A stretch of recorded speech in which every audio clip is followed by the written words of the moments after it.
ఉన్నదండి, కొందరు అట్లా చేశారు, మరి ఏం చేస్తాం. నేను కూడాను నా పర్సెప్షన్ మార్చేసుకున్నా. ఇప్పుడు ఓ వ్యక్తి నా దగ్గరికి ఎందుకు వస్తారు, వాళ్ళ హారోస్కోపు చూడటం చేత కాకపోవటం నా దగ్గరకు వస్తారు. అవును. సపోజ్ వాళ్ళకి తెలిసింది అనుకోండి, హారోస్కోప్ ఎలా ఎనాలిసిస్ చేయాలని తెలిసి ఉంటే ఖచ్చితంగా మనం నేను నా కన్సల్టేషన్ అంతా ఆ స్టైల్లో ఉంటుంది. ఎలా చూసుకోవాలి, లగ్నం ఏంటి, ఎక్కడ ఏ రాసి ఉంది, అందులో ఏ గ్రహం ఉంది. ఇంకా కొంతమందికి ఇంట్రెస్ట్ ఉన్న వాళ్ళకి ఇలా గూగుల్ చేసుకోండి, ఇలా చాట్ జీపీటీ చేసుకోండి, knowledge is there at your hand. అది తెలుసుకోవాలి మీరు. ఆ అప్రోచ్ తెలుసుకుంటే యూ గూగుల్ ఇట్. ఒక లేడీ తెలుసుకుంటే హోల్ ఫ్యామిలీ మొత్తం చూసేసుకుంటుంది. రెండోది వెరీ ఇంట్రెస్టింగ్ ఏంటంటే, మా మిస్సెస్ కూడా అడిగింది, ఇప్పుడు నువ్వు వాళ్ళకి నేర్పిస్తే నీ దగ్గరికి ఎందుకు వస్తుంది అదే కదా అని మా మిస్సెస్ డైరెక్ట్గా ఒకసారి అడిగింది. నేనేం చెప్పానంటే, వాళ్ళకి కాలసర్ప దోషం ఉందని ఫస్ట్ తెలుసుకోవాలి. Let them feel it, let them Google it, find it. Oh this person is a gentleman, he told very right. Scriptures చెప్తుంది, చాట్ జీపీటీ చెప్తుంది, గూగుల్ కూడా చెప్తుంది. Next how to go out of it. Remedies మన దగ్గరకు వస్తారు కదా, మంత్రాలు గింత్రాలు రావాలి అంటే మగన్ వీఆర్ వెరీ హానెస్ట్ అండి. Honest things only comes to us. వచ్చిన 10 మంది అయినా చక్కగా నాకు నైట్ టైం వెళ్ళిపోయి పూజలు చేయించుకొని నాకు మెసేజ్ పెట్టారనుకోండి, గురువు గారి పూజ చేయించుకున్నా 3 ఆఫర్లు వచ్చినాయి. మొన్న ఒక మెసేజ్ వచ్చింది అమెరికా నుంచి, అంత ఆనందం వేసిందంటేనండి, అమెరికాలో ఈ ట్రంప్ గొడవకి ఇండియా వచ్చేద్దాము, H1B వీసాలు లేదు, ఎలా ఉంటుందని స్ట్రగుల్ అయ్యే వాళ్ళకి ఈ టైంలో నా క్లయింట్కి 3 ఆఫర్లు వచ్చినాయని మెసేజ్ పెట్టింది. నేను చెప్పిన పాజిటివ్గా ఉందమ్మా, అమెరికాలో సెటిల్ అయిపోతుంది, మీ యొక్క వెళ్ళిన అవసరం లేదు. నాకు మెసేజ్ పెట్టేశారు, సార్ మీరు చెప్పిన విధంగా 3 ఆఫర్లు వచ్చినాయి, చూడండి అంత మిరాకిల్. ఆ మెసేజ్ ఎంత సంక్షోభం నడుస్తుందండి ఆ టైంలో. 3 ఆఫర్లు అంటే అసలు 3 ఆఫర్లు చూడండి, చిన్న అండర్స్టాండింగ్ అనమాట. సో అలా మనకి ఈ యోగాలు కానివ్వండి ఇవన్నీ చూపించుకుంటే చాలా అద్భుతంగా ఉంది. నా ప్రయత్నం కూడా ఏంటంటేనండి, మన మహర్షులు ఇచ్చిన ఈ సైన్స్ బియాండ్ సైన్స్ని ఒక మూఢనమ్మకంగా పడేసి, రెండోది అవైలబిలిటీ లేదు జనాలకి, నేర్చుకునే ఒక ఫెసిలిటీ లేదు, ఏదన్నా చేద్దామన్న ఆలోచనతో ఉన్నాను. వండర్ఫుల్ గురుగారు, ఖచ్చితంగా మీ ప్రయత్నం సక్సెస్ అవుతుంది. చేద్దాం, మనందరం కలిసి చేద్దాం. గురువును సంతాన కారకుడు అంటారు, రైట్? అయితే చాలా మంది జీవితంలో నేను చూశాను, వాళ్ళు గుళ్ళు గోపురాలు తిరుగుతారు, IVF సెంటర్లకు వెళ్తారు, డాక్టర్ దగ్గరికి ఎక్కడ పోయినా అమ్మ అంతా బాగానే ఉంది, ఏం ప్రాబ్లం లేదు, మీ ఇద్దరిలో దోషం లేదు అంటారు, కానీ సంతానం కలగదు. వీళ్ళ జీవితంలో గురువు ఏమైనా ఆడుకుంటాడా, లేదంటే గురువు పాత్ర ఏంటి అసలు? గురువు సంతాన కారకుడు అంటారండి. చాలా రకాల విషయం ఉంటుందండి. ఒకటి ఏమవుతుందంటే అండి, మేజర్ డ్రాబ్యాక్ ఏంటంటే 5th హౌస్ చూస్తుంటారు సంతానానికి. 5వ స్థానం లగ్నం నుంచి కౌంట్ చేసుకుంటారు, రాశి నుంచి కాదు. లగ్నం అనేది చాలా మంది తెలుసుకో, లగ్నం నుంచి 1, 2, 3 5th హౌస్ లో కరప్ట్ అయి ఉంటాయి. కేతు ఉన్న, కుజ ఉన్న. 3-4 డేస్ బ్యాక్ ఒక లేడీ వచ్చి కూర్చుంది, ఆమె కన్ఫ్యూజన్లో ఉంది. ఏమంటే నా లగ్నం అదో ఇది అర్థం కావట్లేదు, పూర్వకాలంలో 5:30 సుమారు అని చెప్పారండి, క్లారిటీ లేదండి, రకరకాలు చెప్పారని చెప్పారు. సరే నేను మొత్తం చూసుకొని రివర్స్ ఇంజనీర్ చేయాలి అట్లాంటి గ్రహాలు. ఈ టైంలో పుడితే ఒక జాతకం, ఈ రెండో టైంలో పుడితే 2 జాతకాలు తీసి అపరిచితుల్లో 2 క్యారెక్టర్లు పట్టుకొని ఏది మ్యాచ్ అవుతుందో రివర్స్ ఇంజనీర్ పోయి చేసుకుంటాం. చేసుకున్నప్పుడు నేను ఫస్ట్ అడిగిన క్వశ్చన్ ఏంటంటే, వాళ్ళని women solid questions, solid proof ఏంటంటే చైల్డ్ మిస్క్యారేజ్ లేదా చైల్డ్ రిలేటెడ్ ప్రాబ్లం జాతకంలో చూపిస్తుంది. ఫస్ట్ క్వశ్చన్ అడిగాను, అంటే మీకు చిల్డ్రన్ రిలేటెడ్ ప్రాబ్లం ఉందా? ముందు లేదు అన్నారు. తర్వాత మళ్ళీ వాళ్ళ ఆయన పక్క నుండి కాదండి మేము ఒక ప్రెగ్నెన్సీ తీసేపించుకున్నామండి, అది జరిగిందండి అని చెప్పేశారు. ఆ తర్వాత పెద్ద అబ్బాయి బాగా గొడవ చేస్తుంటే, అవునండి అసలు చదవడండి, ఇరిటేషన్ తీసుకొస్తాడండి, మాకు ఆయన గురించే మేము వర్రీ అవుతుంటామండి. 5th హౌస్ కరప్ట్ అయిపోయింది అనమాట. అలా ఆ హౌస్ని బట్టి ఆ 5th హౌస్ నేను లగ్నాన్ని రివర్స్ ఇంజనీర్ పెట్టేసుకుని మొత్తం హారోస్కోప్ అంతా సెట్ చేసి ఇచ్చేసాను నేను ఆల్రెడీ. అక్కడ నుంచి ప్రిడిక్షన్ అంతా కరెక్ట్ అయిపోతుంది. ఇప్పుడు మీరు అడిగిన క్వశ్చన్ ఏంటంటే, గురు పాత్ర ఏంటి? ఇన్ కేస్ ఈ 5th హౌస్లో గనక కరప్ట్ అయింది కదండి, గురువు యొక్క దృష్టి ఉంటే పిల్లలు అద్భుతంగా పడతారు, గండరగండు అవుతాడు. వేరే వాళ్ళ నుంచి తన్నులు గినుచుకునే జాతకం ఒకటి, వేరే వాళ్ళని తన్ని డిసిప్లిన్ లో పెట్టే జాతకం ఒకటి. గురు దృష్టి లేకపోతే వేరే వాళ్ళ చేత వీళ్ళు తన్నులు తింటారు. గురు దృష్టి ఉందనుకోండి, ఈడు ఎదుటోని కొట్టేసి వస్తాడు. అంతే.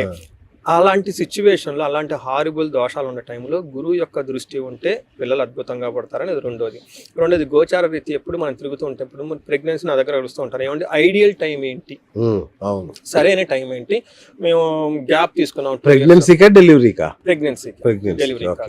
Delivery is a different concept. So ఈ ఐడియల్ టైం ఏంటి, మేము ఇద్దరం జాబులు చేసుకుంటా ఉన్నాము, బెస్ట్ టైం ఏంటి అని వస్తుంటారు. అందులో లేదా ఒకసారి ట్రై చేసి మిస్క్యారేజ్ అయిపోయి ఉంటుంది, భయపడుతూ ఉంటారు, మళ్ళీ ఇలా అవుతుందా, బెస్ట్ టైం ఏంటి అని ఫస్ట్ చూసేది గురుబలం. గురుబలం ఉన్న టైంలో వాళ్ళ దశలు అంతర్దశలో కేతులు ఇవి లేకుండా చూసుకొని, గురువు కనుక స్ట్రాంగ్ గా ఉంటే ఆ టైంని మేము సజెస్ట్ చేస్తాం. అందుకని గురువు పుత్రకారకుడు, పుత్రుడు రావాలి, పుత్రుడికి పెళ్లి కావాలి, పుత్ర సంతానం కలగాలంటే గురువు యొక్క ఏమంటారు బలం చాలా ఆశీస్సులు ఉండాలి, స్ట్రాంగ్ గా బలం ఉంటుంది అని గట్టిగా చెప్తారు. ఉండాలి. గురువు చాలా ఇస్తాడండి. ముఖ్యమైనవి ఏంటంటే జ్ఞానము, సంతానము, తర్వాత సంపదలు అని చెప్తారు. ఓకే, ఈ 3 మేజర్. ఓకే. సో ఇక కుటుంబంలో అధర్మంగా వ్యవహరించే వారికి వీళ్ళని మీరేమంటారు, ఫాల్స్ ఏంజల్సా ఏదో అంటారు మీరు, అలాంటి వాళ్ళకి గురువు ఇచ్చే శిక్షలు ఏంటి? వెరీ గుడ్ క్వశ్చన్ అండి, సూపర్ క్వశ్చన్. యాక్చువల్గా ఈ క్వశ్చన్ నేను ఇంతవరకు ఎవరు అడగల. రియల్లీ గురువు ఏం చేస్తారు ఏం చేయరు అడుగుతాడే కానివ్వండి. ఒక కుటుంబంలో అధర్మంగా నడిచేవాళ్ళు ఉంటే గురువు పాత్ర ఏంటి అనేది మీరు చాలా బ్యూటిఫుల్గా అడిగారండి. ఈ గురువుకి సంబంధించి నేను శాపాల గురించి ఎక్స్క్లూజివ్ రీసెర్చ్ చేస్తున్నా. లాస్ట్ 7-8 months నుంచి జీవచంగా రీసెర్చ్ అదే చేస్తున్నా అంతా. 2 శాపాలు ఉంటాయండి. గురువు ఈజ్ నథింగ్ బట్ ఏ ధర్మం. మనం ధర్మబద్ధంగా చేసుకుంటూ రావాలి. గురువు ఈజ్ ఆల్సో రిప్రజెంట్స్ రాముడు ఈ ఉచ్చ స్థానంలో గురువు ఉన్నప్పుడే పుట్టారు. అందుకని ఆయన ఏమంటారు ధర్మమూర్తి కదా, ధర్మాన్ని గురించి పోరాడుతూ ఉంటారు కదా. అంతే కదండి. భార్యను ఎత్తుకొని పోయారు, భార్య నా దగ్గర ఉండాలి, I don't care who are you, it's my job. ధర్మబద్ధంగా వ్యవహరించారు కాబట్టి ఆయన వచ్చేసాడు. అంత ధర్మమూర్తి, పురాణమూర్తి, శ్రీరామమూర్తి అంటారు. ఈయన గురువు ఉచ్చ స్థానంలో ఉన్నప్పుడు పుట్టారు కాబట్టి హంసాయోగం అని ఒక యోగం ఉంటుంది. అంటే చాలా ఇంటెలిజెంట్, హైలీ స్పిరిచువల్. ఏ పని చేయొచ్చు, ఏ పని చేయకూడదు వాళ్ళకి చాలా క్లారిటీ ఉంటుంది. ఏ పని ధర్మబద్ధంగా చేయాలి, ఏ పని ధర్మబద్ధంగా ఉందో తెలుసుకొని ధర్మబద్ధంగా ఉంటే మాత్రమే చేస్తూ ముందుకెళ్ళిపోతారు. ఎప్పుడైతే ధర్మబద్ధంగా ముందుకెళ్ళిపోతూ ఉంటారో అక్కడ నారాయణుడు ఉంటాడు. ఎక్కడైతే నారాయణుడు ఉంటాడో ఏమవుతుంది, లక్ష్మీదేవి ఉంటుంది, ఐశ్వర్యం ఉంటుంది, భోగం ఉంటుంది, తరతరాలు తరగిన సంపద వాళ్ళ దగ్గర ఉంటాయి. అందుకని వంశానికి ఒకడుంటే చాలు, వంశం మొత్తం ఎదుగుతూ ఉందని మనం చెప్తూ ఉంటాం అనమాట. ఇక్కడ మరి కొంతమందికి ఈ యొక్క జ్ఞానం ఉండదు, మంచి చెడు తెలవదు, వెళ్ళిపోతూ ఉంటారు, ఏది కావాలంటే అది చేసేస్తూ ఉంటారు. వాళ్ళ పరిస్థితి ఏంటి? అదే కదా మీ క్వశ్చన్, కోర్ క్వశ్చన్. మనకి ఏమవుతుందంటే ఈ గురువు జ్ఞానానికి సంబంధించి బ్రహ్మ శాపం అని ఒక శాపం ఉంటుంది, గురు శాపం అని 2 శాపాలు ఉంటాయి. బ్రహ్మ శాపం, గురు శాపం. గురు శాపం అంటే వాళ్ళకి ఎప్పుడు అజ్ఞానంతోనే ఉంటారు, ఎప్పుడు వాళ్ళకి స్కూల్కి వెళ్ళరు, చదువుకోరు, అసలు జ్ఞానం కూడా ఉండదు, వెళ్ళిపోతా ఉంటారు అంతే. వాళ్ళు మంచి చెడు తెలవదు, అసలు ఆ స్పృహ ఉండదు వాళ్ళకి. వాళ్ళు ఎన్ని జన్మలు ఎత్తిన తర్వాత ఎక్యుములేట్ ఉందో మనం చెప్పలేము. గురువు నీచబడి ఉంటారు, చదువే చదువుకోరు. 10th class కూడా గట్టిగా పాస్ కాడు, ఇంకేం చదువుతామండి, గుడికి కూడా వెళ్తాం, లేకుంటలేదు, ఉల్టా మాట్లాడేసుకుంటాం. అంతే కదా. రెండోది గురువు పక్కన రాహు ఉంటారు, గురు చండాల యోగం అంటారు. వీళ్ళు ఏమవుతుందంటే ఇది కూడా నేను చాలా ఎక్కువ చూస్తున్నాను అనమాట.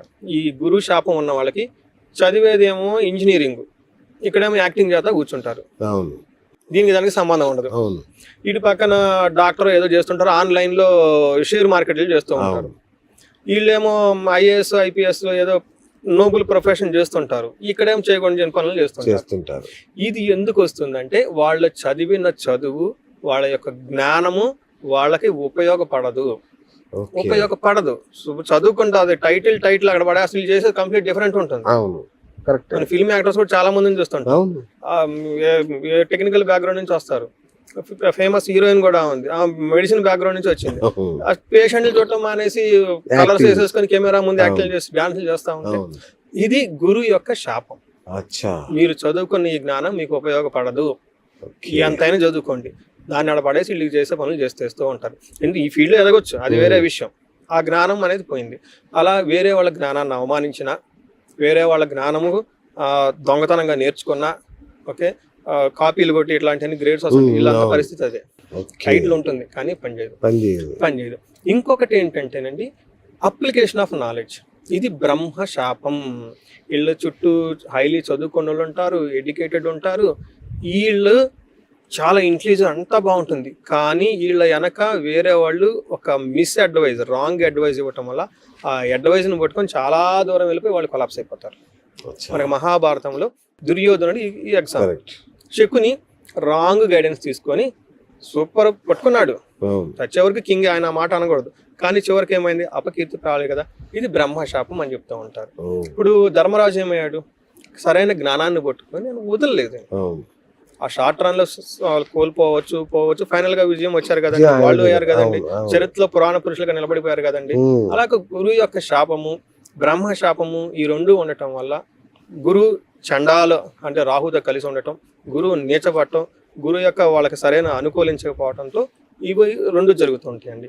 ఇలాంటి వాళ్ళకి ఈ గురువు కనుక ఫేవరబుల్ గా ఉండి దానితో పాటుగా ఇంకా వాళ్ళ పర్సనల్ జాతకంలో ఈ శాపాలు అవి చూసుకొని రెమెడీస్ ఎక్కువగా చేసుకోవాలి, పరిహారాలు ఎక్కువ చేసుకుంటే వాటి నుంచి బయటపడిపోతారు. ఓకే, పరిహారాలు చేసుకుంటే ఖచ్చితంగా మనకి శాస్త్రాల్లో అంటే నేను చాలా మంది నాకు వచ్చిన క్లయింట్స్ ని బట్టి చూస్తే అంటే వాళ్ళ మాకు వచ్చిన డేటా, ఇంటర్నల్ డేటా, బయట నేను ఎవరు నన్ను నాకు వచ్చిన క్లయింట్ ని చూసుకుంటే పరిహారాలు కూడా రాంగ్ డైరెక్షన్ లో చేసుకొని ఉంటారు. ఏదో ఎట్లాంటి మరి పరిహారాలు గురువుతో కలిసి చేయాలా? మరి చాలా మంది ఏం చెప్తారంటే మీరు వెళ్ళి చేసుకోండి అంటారు. అంటే మనకి ఇప్పుడు వివాహం అనుకోండి, ఆంధ్రాలో పెళ్లి ఒక రకంగా ఉంటుంది, తెలంగాణలో ఒక రకంగా ఉంటుంది, నార్త్ లో ఒకటి. మన కళ్ళే పట్ట పెట్టి చేస్తారు, తీసి చూస్తారు, జీలకర్ర బెల్లం పెడతారు, కొంతమంది అగ్ని చుట్టూ తిరుగుతూ ఉంటారు. అంటే ఆ ప్లేస్ లో ఒక ఫిక్స్డ్ ప్రొసీజర్ ఉంటుందండి. మనకి పర్టికులర్ గా ఈ జ్యోతిష శాస్త్రానికి సంబంధించిన పరిహారాలు బుక్స్ లో వివరించారు, స్టాండర్డ్ ప్రొసీజర్స్. రకాలుగా ఇంతమంది అది ఒకటేమంటేనండి చేసే వాళ్ళ యొక్క స్కిల్ సెట్ మీద ఉంటుంది. రెండోది కాస్ట్ ఉంటుంది, కాస్ట్ చాలా ఇంపార్టెంట్. ఒక చిన్న ఆకు దొరకాలనుకోండి, మారేడు ఆకు, ఇంకోటి ఎక్కడెక్కడ పోయి తీసుకొచ్చుకోవాలి, ఉన్నదంతా ముందు సర్దుకొని వెళ్ళిపోదాము అన్నట్లు ఉంటారు. చాలా మంది నాకు తెలిసిన వాళ్ళకి ఏంటంటే మనీ కాన్షియస్, అంత అవుతుంది ఎంత అవుతుంది అంటే ఖర్చు అవుతుందండి.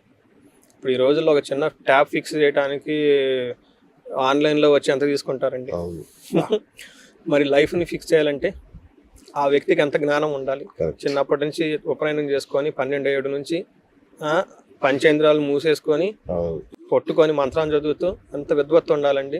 40 సంవత్సరాలతో మంత్ర దీక్ష పట్టుకొని వాళ్ళకి ఇచ్చే గౌరవం ఏంటి? మనం బ్యాట్ టైట్లు వేస్తే పండితులు ఉంటారు, వాళ్ళు ఉచ్చాన్ని సరిగా రాదని స్మోక్ చేయడం విన్నానండి. లిటరల్ గా కూర్చుంటారండి అంట్లో, అంత నిష్టగా ఉంటారండి. మా దగ్గర ఉన్న పండితులు నాన్ వెజ్ స్మెల్ వస్తే ఆ ఇయర్కి కూడా రాడు. లేదండి సురేష్ గారు సారీ అండి అంటే.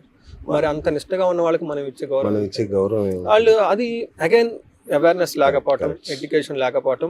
ఈ స్టాండర్డ్ గా మన జ్యోతిష శాస్త్రంలో చెప్పిన ఈ పరిహారాలు కనుక ఫాలో అయితే ఖచ్చితంగా రిజల్ట్ ఉంటుందండి.